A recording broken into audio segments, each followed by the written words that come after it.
Bien d'accord, on est de retour. La seconde partie, vous l'avez. Vous savez que quand dit que quelqu'un est arrivé. Bonsoir, bonsoir Samuel, bonsoir. Oui, mon nom. Le maire mon nom. Ah, maintenant tu n'es pas le maire adjoint. Et à mon ami, à mon frère. Nous continuons avec la Guinée, environ 9 morts. Les manifestants. J'aurais voulu dire un petit mot sur le Mali. Vous êtes en retard. Oui, mais c'est pas grave. Juste un petit mot. Un petit mot pour dire qu'en fait, ce qui se passe au Mali devait interpeller vraiment tous les Africains. Parce que l'Occident a combattu efficacement, malgré leurs moyens de renseignement, les moyens de technologie. Et nous, on nous a collé des terroristes et que nous sommes également incapables de combattre ces terroristes. Boko Haram au Nigeria, la toute puissante armée nigérienne, a du mal. Entre-temps, même 5 pays se sont coalisés, mais ils ont toujours du mal à éradiquer Boko Haram. Ouais. Aujourd'hui, c'est AQMI qui sévit dans le nord Mali et certains réseaux proches d'Al-Qaïda et autres là. Que faire? Moi, je dis, il faut négocier, discuter. C'est le travail que faisait Blaise Compaoré. Oui, oui. Et il avait reçu les acteurs, les terroristes, discuter. Vous voulez quoi? Et j'étais sur le point d'aboutir à un compromis pour laisser les Africains respirer, penser à leur développement quand on a dégagé. Et depuis, rien n'est fait. Le Burkina Faso même qui était préservé de ces attaques, aujourd'hui, chaque jour, et je vous dis qu'il y a 2 événements majeurs que les gens peut-être n'ont pas pu. Les terroristes ont attaqué un camp militaire à Koudougou, au Burkina Faso. Ils ont décimé le camp, ils ont tout détruit. Ceux qui ont eu la vie sauve, c'est ceux qui ont pu fuir. Comment on peut imaginer ceux qui sont censés protéger la population? Et tout récemment, c'est au Mali également qu'on a également décimé un camp militaire. Vous voyez la puissance de feu de ces terroristes. Vous voyez leur capacité de nuisance. Qu'est-ce qu'il faut? Est-ce qu'il faut toujours les combattre sans jamais réussir à les combattre? Parce que c'est ça la triste réalité. On a, malgré l'aide dont on dit oui, il y a la force Barkhane, il y a la force des Nations Unies, tout ce beau monde-là. Rien n'agit ou n'impacte vraiment à diminuer la nuisance de cette région. Donc, moi, je dis, pourquoi ne pas penser à la stratégie que Blaise Compaoré avait entrepris entre-temps, notamment, aller discuter avec. Qu'est-ce que vous voulez? Qu'est-ce qu'on peut vous concéder? Et sûrement qu'on peut arriver à aboutir. On discute avec qui? Mais ils sont là, les chefs réseau. Et Blaise discutait avec qui? Mais ça, avec eux. À l'époque, peut-être le terrorisme avait un visage, des gens qui assumaient. Mais ils sont encore là, ils sont encore là. Aujourd'hui, vous avez discuté. Il y a eu beaucoup d'attentats au niveau du Mali qui n'ont même pas été revendiqués. Je vous dis que le visage, il y a toujours un visage. Aujourd'hui, non, ça n'a rien de difficile. On les connaît. Il y a plein de groupes, il faut les chercher. On peut les trouver. Discuter avec eux. Qu'est-ce que vous voulez? Qu'est-ce que vous voulez? Et puis, ce que vous ne savez pas, la situation demain risque de changer parce que tout récemment, au niveau de la Syrie, avec l'abandon des Américains par rapport aux Kurdes qui étaient les Kurdes ont libéré plus de 800 terroristes dans la nature. Or, aujourd'hui, on sait que la Libye est un terreau fertile où les djihadistes se retrouvent, s'organisent et planifient. Donc, il n'est pas exclu que demain, ça sera encore pire pour l'Afrique. Alors, que faire? Moi, je dis, il faut les chercher, il faut négocier. Ça va être très difficile. Pourquoi tu dis que ça va être très difficile? Où est-ce que... Oui, mais c'est pas qu'il n'est pas allé. Dominique, il venait à Ouagadougou. Mais c'est parce que justement... Non, c'est parce qu'il les a envoyés des émissaires et ils ont accepté de venir. Oui, c'est pas qu'ils sont tombés du ciel pour tomber à Ouagadougou. Il a envoyé des émissaires. L'homme clé de ces négociations, c'est le général. Aujourd'hui, il y a tellement de ramifications. Aujourd'hui, il y a tellement de ramifications. Il y a tellement de ramifications. Il faut les chercher. Il faut les trouver. Et il faut négocier. Sinon, je vous dis que l'Africain... Alors, tu veux qu'on soit toujours dans la dynamique de combat alors qu'on n'arrive jamais à les combattre? Non. Chaque jour, des camps militaires, ceux qui sont censés défendre la population, eux-mêmes sont attaqués, est impossible. Moi, je vois ça impossible parce que quand je parle de ramifications, et surtout quand on sait que les Occidentaux arment ces gens-là pour pouvoir déstabiliser l'Afrique. Les Occidentaux eux-mêmes aussi sont victimes de ça. Oui, ils sont victimes. Mais il y a certains pays, il y a certains pays où ils profitent quand ils viennent quand ils viennent en maintien d'ordre, en aide, on sait que ils non. profitent. Pour le cas de Mali, on sait qu'au nord Kidal, il y a une situation Flou. qui se Oui, passe. Ça, c'est rien. oui, à Kidal, oui, bien sûr. Kidal, Oui, les ça amis, force, voilà, particuliers, oui, bien sûr. Français qui ont chassé les Voilà. djihadistes auraient pu Et ça va être très continuer difficile. la progression jusqu'à les détruire jusqu'au dernier, mais ils ne l'ont pas fait. Ils ont préservé. Négocier avec tout ce groupe-là. Mais quand même, je dis que Ce groupe-là, c'est important, hein, c'est massif. Blaise avait réussi à Mais identifier ces groupes. Ces groupes et sont discuter. massifs, hein. Je ne sais pas, mais ils parlent de quoi. Je dis, il faut les chercher, il faut négocier. On les cherche, on les trouvera. Et puis, l'autre problème, Dominique, c'est que... Moi, je suis à travers Blaise, le caractère que vont prendre ces négociations. L'efficacité de cette négociation, le terrorisme, n'était pas si répandu. Oui. La Libye n'était pas en déliquescence. Il y avait Kadhafi qui gérait les choses là-bas. Alors là, ce que vous dites, c'est grave. Kadhafi a été tué en 2011. Oui. Et en 2011, c'est après que le terrorisme Blaise est tombé a en pris... 2014, Oui, 3 ans. ça veut dire qu'il a tout le temps... Ils étaient là, ces djihadistes. D'ailleurs, la crise malienne était beaucoup plus accentuée après la mort de Kadhafi. Oui, et bien c'est sûr. justement avec eux qui C'était une négociaient. conséquence de- Oui, Je oui, vous oui. dis que c'était avec eux que Blaise négociait et ils étaient dans le nord Mali. C'est avec eux qui négociaient, ceux qui sont venus de la Libye. D'accord, C'est avec eux. une négociation avec des djihadistes, ça... Oui, je partage partiellement l'avis de M. Dominique, d'autant plus que tout le monde sait, en fait, et Kadhafi, c'était ce monsieur-là qui arrivait quand même à maintenir cet équilibre peut-être de la terreur entre ces chefs de guerre qui étaient dissimulés dans le Sahel. Il savait les appeler, bon, toi tu veux quoi. Donc c'était lui qui, c'est-à-dire c'était une forme de menace latente que Kadhafi entretenait. Et tu es contre lui, il va laisser tel chef de guerre te mener la vie dure. Donc c'était lui qui arrivait à la maîtriser. Et puis après son départ, on a vu comment chacun a commencé par se chercher, d'autant plus qu'il y avait un stock d'armes très important qui s'est éparpillé dans la nature. Mais au-delà de ça, Dominique a dit quelque chose de très intéressant. Moi, je me pose la question où ces gens-là arrivent à trouver des munitions et pour entretenir, comment dit-on, ces attentats-là à chaque fois. C'est des questions. Vous pouvez avoir l'arme, mais comment vous arrivez à obtenir les munitions et le matériel logistique pour poser des bombes, des choses comme ça? Mais ça fait réfléchir. Ça veut dire qu'il y a un soutien formellement qui est caché.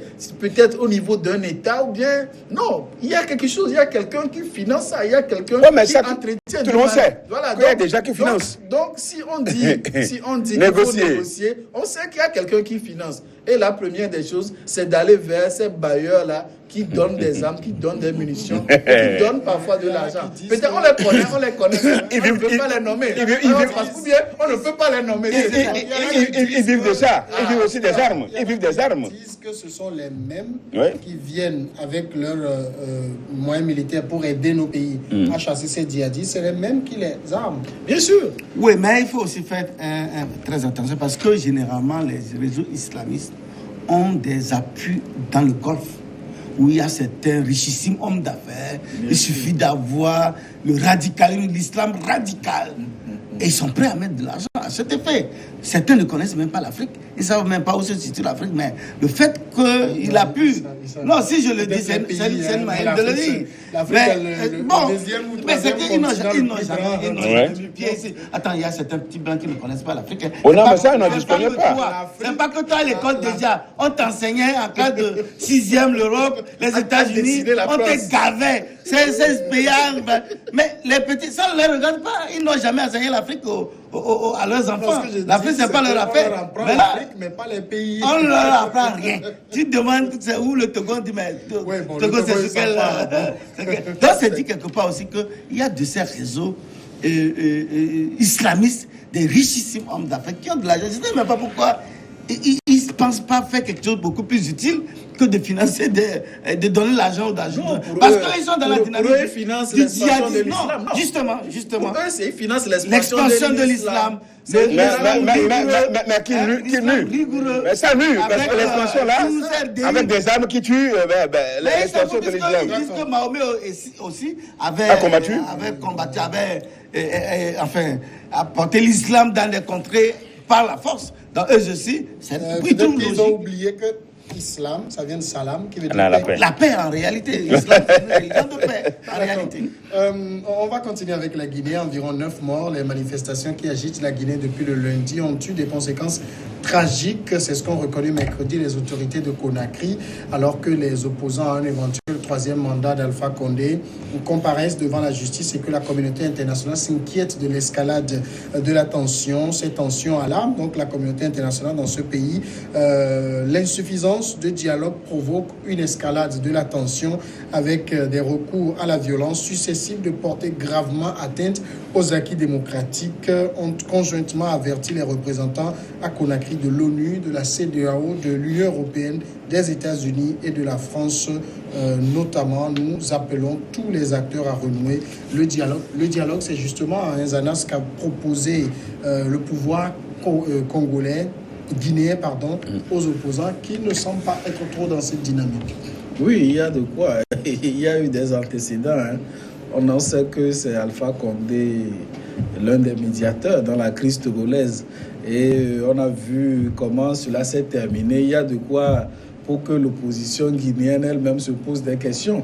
S'il n'a pas réussi au Togo, est-ce qu'il pourra le réussir dans son propre pays? Mais je ne suis pas tellement à l'aise avec le mot dialogue.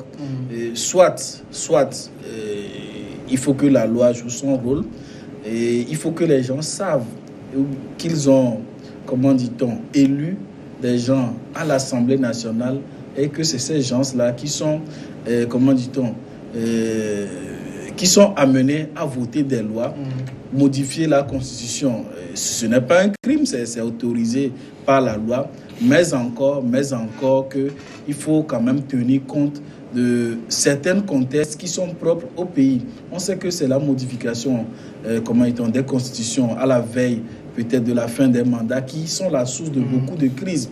Et aujourd'hui, lorsqu'il n'y a pas un processus électoral transparent, les gens automatiquement, lorsque vous parlez de la modification de la Constitution, et lorsque vous êtes à votre dernier mandat, ils ont cette phobie-là de penser que vous êtes là pour vous maintenir au pouvoir.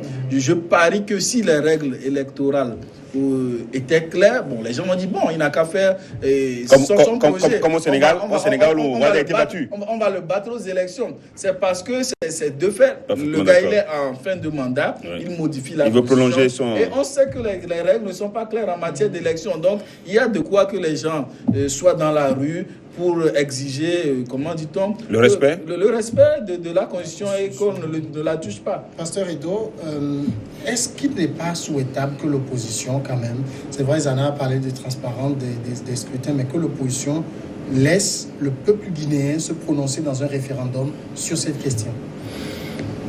Le cas Alpha Condé, je crois quand même qu'il a été opposant pendant des années. 40 ans. Et c'est après qu'il est devenu chef d'État. Et lui-même, il a tenu, je crois, ces derniers temps, il y a des coupures de journaux qui montrent combien de fois, au départ, il a dit qu'il faut respecter, il faut respecter. C'était un 1er avril, poisson d'avril. C'était un 1er avril. De toutes les façons, au départ, il était pour les 2 mandats, il a consenti à ces 2 mandats. Et depuis un certain moment, on a quand même... tout le monde voyait venir parce que des tractations, le fait qu'il y a des peuples qui se mobilisent pour le dire, c'est comme ça, on sait que c'est comme ça, ça se passe en Afrique, on dit, il y a un groupe de peuples, il y a un groupe d'associations qui demandent qu'il soit encore candidat. Et comme il a dit tout à l'heure, la peur de ce que les gens, la peur de cette révision, c'est que il n'y a pas de règles transparentes des élections. Et quand c'est comme ça, on sait que tout est gagné d'avance. Donc, il est en train de vouloir faire un 3e mandat. Non pas il est en train de vouloir se positionner et pour être battu dans les urnes. C'est ça. Donc, quand c'est comme ça, Alpha Condé aurait pu quand même donner le meilleur modèle, sens de sa vie. Parce qu'il a été trimballé. Combien de fois il a été emprisonné? Il a souffert, il allait mourir même. Je crois qu'il est venu même au Togo. Je me rappelle qu'il était même venu au Togo. Vous voyez, à l'époque, tout ça là. Donc, je crois quand même que lui, Alpha Condé, ne doit pas être sur cette piste. Tous pouvaient faire ça, sauf Alpha Condé, qui avait combattu Comment on l'appelle, Lassana Conté. Et aujourd'hui, se met sur cette piste avec des morts. Et surtout, vous savez, les Guinéens, mais c'est des gens, vous m'excusez le terme, c'est des barbares, des gens qui aiment la lutte, qui sont là, qui n'ont pas peur des armes. Voilà ce qu'il en a. Maintenant, le dialogue pour faire quoi? Le dialogue pour dire que est-ce qu'on va se mettre d'accord sur la révision ou bien il est en train de revenir à sa décision? Personne ne sait exactement. Quand même, est-ce qu'il va appeler au secours? Parce que, nous, à l'époque, il était le médiateur, comme il a dit tout à l'heure. Est-ce qu'il va demander le secours de la CEDEAO ou bien de l'Union africaine? Les gens s'inquiètent parce que c'est normal qu'on s'inquiète parce que sous lui, il y a eu beaucoup de heurts. Il y a eu beaucoup de... Je ne sais plus, mais j'en ai parlé quand même sur ce plateau, quel mois de 2018 où il a atteint 100 morts dans les manifestations. Après les élections locales, il y a eu tellement de trucs. Donc, c'est pour dire aujourd'hui que Alpha Condé devait, en principe, s'abstenir de faire cette révision, même s'il faut parler du peuple, même si elle est députée à l'Assemblée nationale qui va faire la loi, ou bien aller à un référendum, je crois que de manière simple et loyale, il aurait pu éviter tout ça à son pays. Dominique, la question qu'on peut se poser au niveau de la Guinée, c'est l'opportunité d'une révision constitutionnelle à cette étape-ci. Voilà. Bon, en réalité, réviser une constitution, ce n'est pas un problème, puisque la constitution est censée évoluer selon le temps, selon la situation mondiale et selon les enjeux mondiaux. Donc, normalement... Mais que ça ne soit pas seulement le mandat présidentiel. On ne vit pas seulement le mandat présidentiel. La constitution, ce n'est pas si âgée que ça. Non, attends, on peut, au bout d'un an, vouloir changer quelque chose pour être en harmonie avec la situation mondiale. Tout est possible. Si ce n'est pas que, en changeant, on quitte d'une république à l'autre. Et du coup, les mandats antécédents ne comptent pas. En fait, c'est ça le vrai problème. Et le compter à zéro. Ce n'est pas une histoire de compter à zéro, c'est comme ça. Dans le monde, c'est comme ça. Maintenant, l'interprétation politique des choses. Ce n'est pas une interprétation, c'est une réalité. Pas juridique,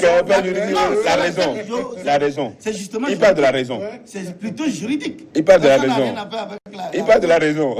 Maintenant, là où je voudrais. Mon ami aurait pu donner de très bons conseils aux opposants, enfin, à ceux qu'on met dans le vocal peuple. C'est voilà comment Alpha Condé, quand il était dans l'opposition, les gens, il appelait sortez le peuple. Les gens avaient confiance à lui, sortaient. Ben, c'est nommé. Il faisait, on les tuait. Mais il dit, nous, Alpha Condé, c'est le meilleur leader. C'est lui qui va sauver le pays. Mais c'est pas un problème, ça. Oui, bien sûr. Et lui-même, il est devenu assassin. Oui, bon, non. Mais voilà. Ouais, moi, je dis. C'est l'histoire de la vie. Ce n'est pas ça, n'a rien à voir. Non, c'est l'histoire de la vie. C'est leader qui, devant, amène tout le monde. Le peuple dit, alors que eux, c'est leur intérêt. Sinon, après, demande pourquoi il ne va pas partir. Encore que la Constitution est claire, qu'il faut pas, il faut faire les deux et partir. Il faut respecter ne serait-ce que l'esprit de la Constitution. Si tel est que les gens, quand tu veux le pouvoir, pour assurer tes intérêts personnels, tu vas faire mourir des individus. Et que maintenant, quand tu as le pouvoir, tu continues toujours pas à faire mourir des Guinéens, mais c'est extraordinaire. Mais c'est ça le vrai visage de l'opposition. Que les militants, les gens ne voient pas. Tu parles de vrai visage de l'opposition. Et le pouvoir, le pouvoir qui est en place. Et le pouvoir qui est en place. Je parle de l'opposition. C'est bien. Parce que j'ai la parole. Ne tue pas. Quand tu parlais, je t'ai dit quelque chose. C'est pour dire quelque part que aujourd'hui, lui, c'est eux qui marchent, c'est eux qui appellent les gens. Non, sortez, le régime Fonya fait ci. On regarde, est-ce que c'est ça? On est à Guinée. On est à Guinée. Je te dis ça, non. La seule côté aussi, qu'elle était pendant ces 40 ans quand il végétait dans l'opposition. Voilà comment il appelait les gens. Et la dernière nanda, c'est quand, au temps de Dadis Camara, on a tué plein de gens. Dans 100 et quelques, on parle. 105. Mais nous, on croyait que quand s'il prenait son pouvoir, le premier acte qu'il va poser, c'est d'identifier les auteurs et de les faire juger. Mais jusqu'au jour d'aujourd'hui, rien n'y fit. Alors, c'est dire que cette opposition, que les gens comprennent que arrêtez de suivre des gens comme des moutons. Il faut suivre plutôt des projets pas finis. Il faut suivre plutôt le programme d'un candidat. Si ce programme, vous adhérez à ce programme. Tu parles de toi aussi. Et quand il vous appelle, tu parles du programme à sortir cassé, tu parles du programme en Afrique. Fais ci, fais ça. Attention, dites que, mais refusez.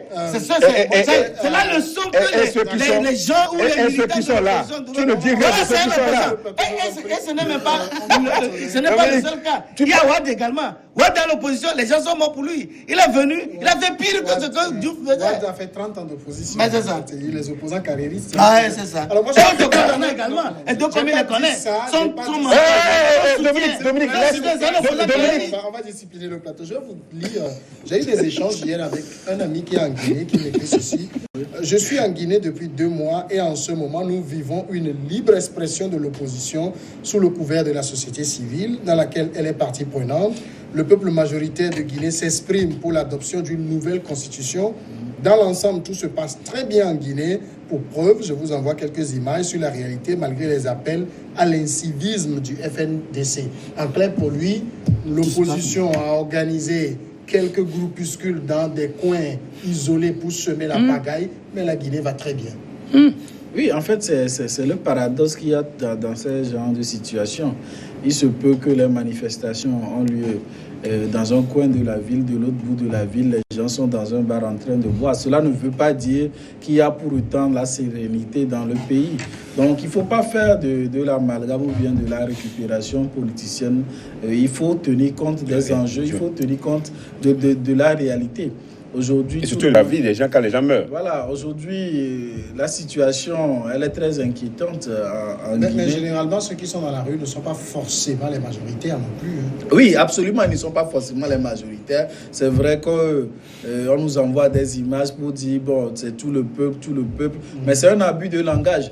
D'un côté ou de l'autre, les gens vont se revendiquer d'être comme dans le projet de la population, des peuples. Mais quel est l'instrument réel de mesure de cette adhésion du peuple à ce que vous prêchez? Point d'interrogation.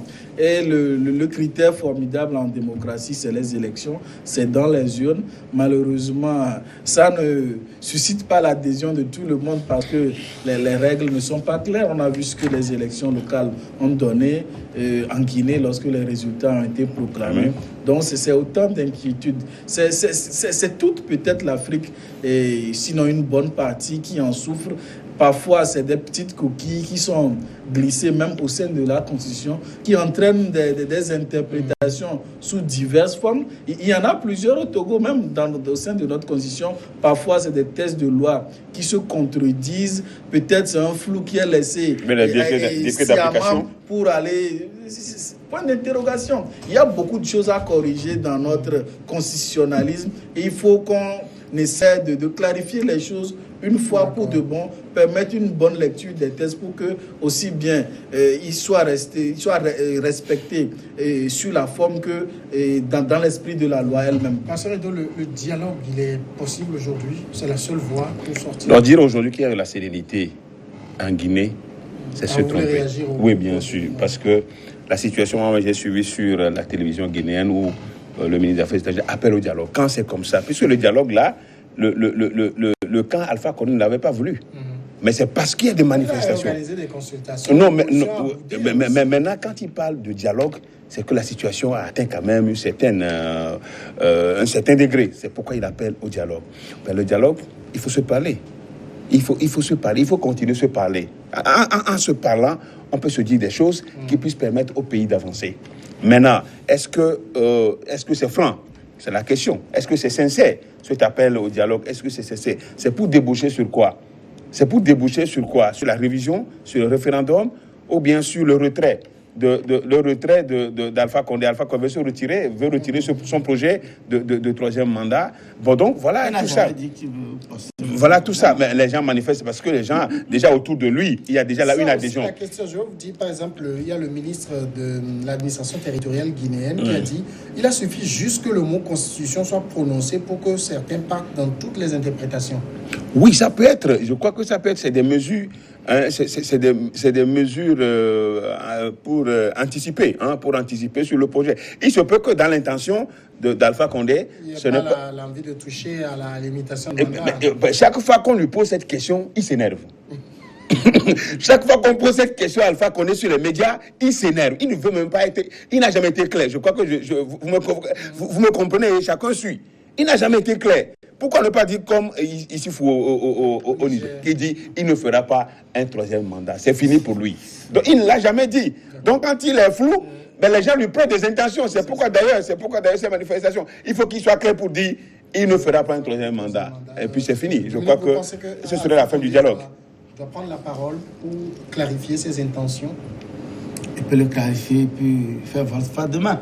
Puisque vous faites, vous vous rappelez, avoir donné comme Ouattara avant de militaire, justement, ravaler sa salive. Ah oui, ce n'est pas vous vous rappelez, après c'était Jacques Chirac. En 98.